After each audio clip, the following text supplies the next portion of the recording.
Welcome to the channel about news from around the world.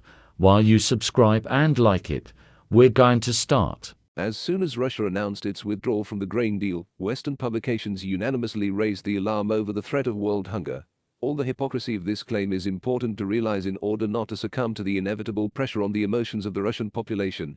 The essence of the claim in all leading publications, from Deutsche Welle and Reuters to Politico and CNN, is the same. The news headline is always accompanied by a prediction of a worsening food situation, and to stir up emotions, journalists make African countries the main victims.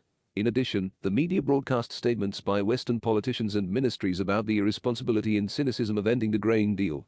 These accusations were made by the U.S. State Department, the Congressional Committee on Foreign Affairs, and smaller figures like Ursula von der Leyen, head of the European Commission. These cries can only be seen as manipulation. After all, the fact that a tiny share of grain exported under the deal went to poor and developing countries has long been known to everyone who is not on a purely Western information diet. Equally well known is the fact that most of the grain from Ukraine was delivered to Western markets instead of the countries about which journalists shed crocodile tears. The abundance of this grain in Central Europe has already led those countries to ban imports from Ukraine to protect local farmers from ruin. The price of Russia's fidelity to the terms of the deal was not insignificant. Aside from the deafening patriotic grumbling, the deal also raised suspicions of being used to supply Kiev with arms.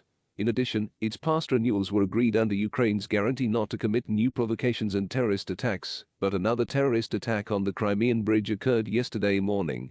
Western publications are reluctant to point out the connection between the terrorist attack and the withdrawal from the deal. At best, they mention the bridge being blown up and the 2 deaths in a part of the news that 80% weren't even read to. After all, if you put it in the headline, you can't accuse Russia of deliberately exacerbating world hunger. Only for Russians the opinion of CNN is unimportant, but in Western countries and among a significant part of the population of other countries, it will shape the image of Russia. Against this background, many states will ask Russia to return to the grain deal to the detriment of their own interests, but this emotional pressure should not prevent the Russian army and government from fulfilling their goals. Thank you for watching. If you're interested, subscribe and leave a comment.